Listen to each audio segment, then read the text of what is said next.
You said he said good morning to you. You said fuck Sir, you. and I did say fuck you. That's not an appropriate reaction to good morning. No, because it is the first time. Right. And you've been hostile from the moment I met you because you're argumentative and you're hostile and you're angry. Or so it seemed. The morning of November 10th, 2023, officers from the Hanover Police Department in New Jersey were dispatched in response to a rather unusual report. A woman claimed she was being harassed, but not in the way one might expect. No threats, no violence, no explicit dangers lurking in the shadows. Just a word. Good morning. And that was enough to set everything in motion. But was this just an overreaction? Or was there something much deeper beneath the surface, something no one wanted to acknowledge? When officers arrived, they were met by a visibly upset woman, her voice sharp, her words cutting. She wasn't just frustrated, she was furious. According to her, people had been following her for days, weeks, months, repeating the same 3 words over and over again. Hello. Good morning. God bless you. Harmless, maybe, but in her mind it was more than that. They weren't being polite, they weren't just making small talk. Number this was stalking, harassment, psychological warfare, and she had had enough. The officers stood there, listening to her accusations, trying to piece together the truth from the anger. Then she said something that changed everything.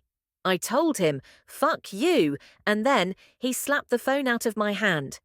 That was a serious claim. A man had put his hands on her. That was no longer just words, that was assault. But was it really that simple? She provided a video, a key piece of evidence that could prove her case. But when officers played it back, something didn't quite add up.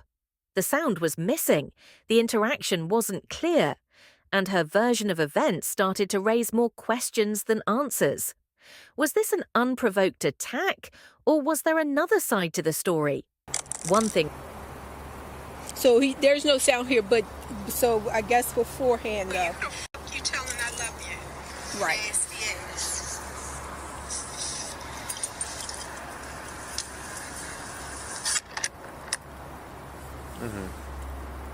So I don't understand. So he said good morning to you? Yeah, this is what they follow me around all day. Good morning. Good morning. Good morning. Move on. I'm not interested in engaging with you. It's harassment. They're doing it to get a response. It's not random.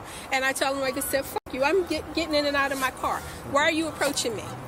Good morning. And then, again, they're not being friendly. It's not a general hello. Because they're not walking around saying it to everybody. It's not like they're being gracious. And what I tell them is, fuck you.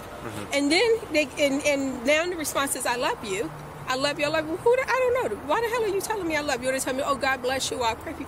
You. They're doing it to get a response. But he most certainly can't walk up to me and touch me or any of my property. He walks up to me and slaps the phone out of my hand. How many times? How many times? Yeah.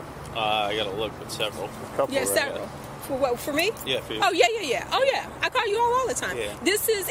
But there's been several other instances, right? Morris Plains. You got thrown out of the hotel up there. Right, and this is what this is what they're doing. So they follow me around. Oh, there she is. Oh, she drinks. She does this. It seems to be the same thing over and over again. That somebody says something to you that's. One thing was certain. This wasn't just about a greeting anymore. The officers, trying to de-escalate the situation, told her that her responses might be making things worse. She didn't see it that way. You don't get to tell me how I respond, she snapped. I don't have to say good morning back. And she was right. But she wasn't just refusing to engage. She was engaging in her own way, a way that was provoking confrontation, fueling tension, escalating what might have been avoidable. And then things took a dangerous turn. As officers finished their report, she turned to walk away, shouting obscenities at them.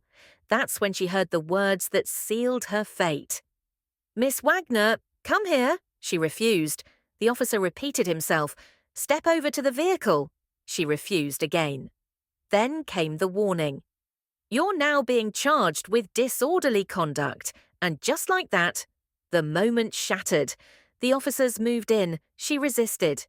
Don't touch me, she screamed. But resisting only made it worse. Hands grabbing, arms twisting. Her voice rose in desperation. This is retaliatory. Let me put my stuff in my car. Get off of me. it was too late. Moments later, she was in cuffs. A routine call had turned into a full-blown arrest. After her release, Miss Wagner faced charges of disorderly conduct and resisting arrest. But the bigger question remains. Was she truly the victim of a targeted harassment campaign, or did she create the very conflict she feared? Some say she was right to defend herself, standing against what she believed was a coordinated attack on her peace of mind. Others argue she pushed back too hard, that her refusal to de-escalate only fueled the hostility around her. But one thing is certain, this wasn't just about a good morning, it was about perception, fear, control, and the fine line between defense and aggression. So now we leave it to you. Who was really in the wrong here?